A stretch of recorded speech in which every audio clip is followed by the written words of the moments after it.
what would want to ask? Useless. You know, tell me, now maybe we have goons, but do we have police? Because I mean, all our meetings, you never see their meetings of Linda Oburu.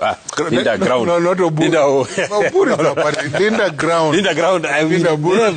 We never see them tear gas, isn't it? But all our Oburu. Linda Oburu and Linda Duta. You never see tear gas.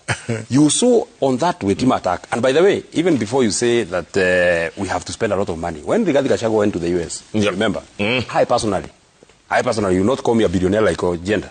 You can't say of the same, like maybe you can call him a rich man. His father was a No. I'm a chicken farmer. Okay, maybe he's a chicken farmer.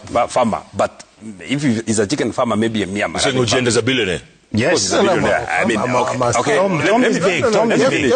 He made his money before coming to. Let me say this. I mean, even him, his farm was being paid a lot of money even before he came to politics. Can we focus? When he's okay billionaire. When Rigathi Gachagua went to the US, I personally did like maybe 30 rallies by myself. You saw me tear gas in Subukia. I went all the way to Nakuru. We went to Etima, to Muranga when we were just almost being killed. We went all the way to Laikipia. I know because I have been and I have ran these rallies. First, because not many people love William Ruto, especially from the region that I come from. It is very easy to put crowds. They just want to hear what you want. Okay, they just come and they will come and sing with us and those kind of things. But the thing that we would want to ask, what is this nexus between goons and police? Because in Wetima, you saw it. And even when we went to the Inspector General, when we went to his office, before he ran away the second time, he actually admitted, indeed, that 2 police Land Rovers went to attack Rigathi Gachagua in Wetima, right from Nairobi. You saw goons walk hand in hand with the police. Even before we get the goons, Jeff, why can't William Ruto allow?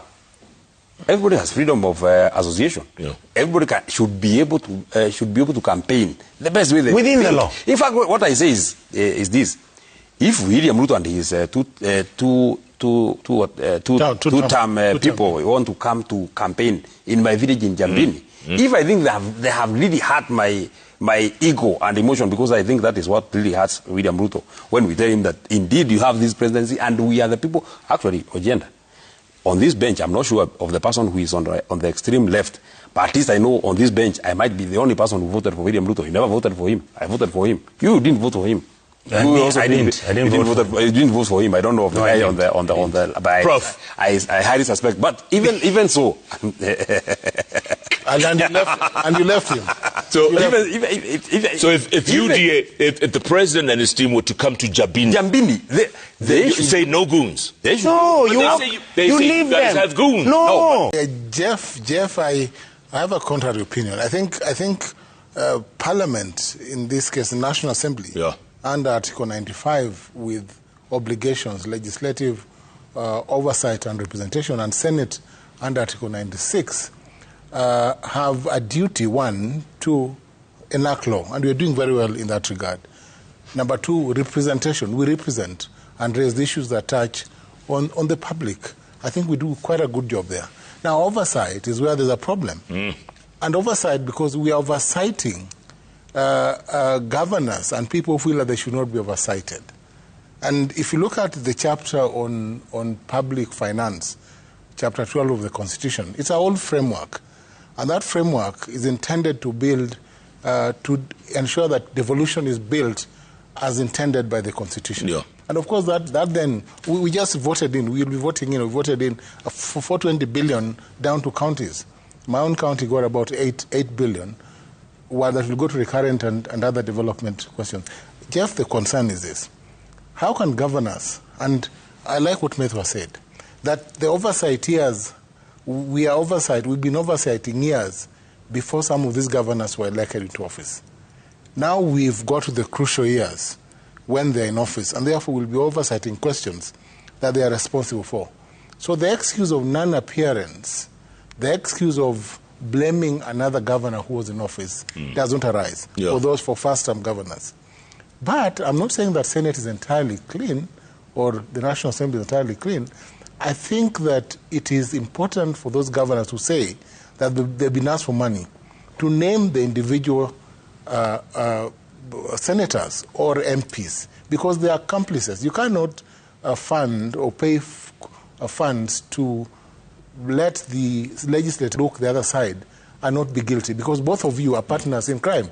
So let them speak and say to whom they gave the money, for what purpose, and what they were trying to cover. Because clearly, Jeff, there's at times, and hearing, you find that there's an audit query of 100 million shillings spent. And maybe then they deal. And so they should say what they're dealing on. But they must appear. If they don't appear, there's a very simple solution. Yes, we will simply not vote the money. So Jeff, I'm a student of international law because I've studied international law. The Sudanese conflict, the RSF question or fiasco, is delicate and complex. Kenya is a mediator. And to facilitate certain complex travels, passports have been issued. They are not without a just cause. And I think that there is a delicate balance between the integrity of the Kenyan passport and the need to facilitate certain international intercourse. And I think that is the problematic here. Let me not get complex, but the world over, when you have conflicts and the possibility of the lives of certain actors being jeopardized, international law allows a framework amongst nations. There's a practice that has been on for a while, where people belonging to other nations travel under certain passports. So it's just that President Ruto and Kenya is involved in this dispute. And there's the complication. He can't get a diplomatic passport from his own country? Do you know the passport your party leader traveled on when he went for asylum? If you want to study political hypocrisy, I think if there is an example of a person who would be a very good example, you should look straight into the eyes of the Senator for Kisumu, Senior Counsel Professor Tom Ojienda. You're calling him a hypocrite? Tom Odhiambo Ojienda, the man seated here. You know why? This man here, I want you to look at the events of, I think, the 19th of October 2024. Look at what this man said at the floor of the Senate. This man said that he's impeaching Rigathi Gachagua on just one account, that he has called government a corporation of shares.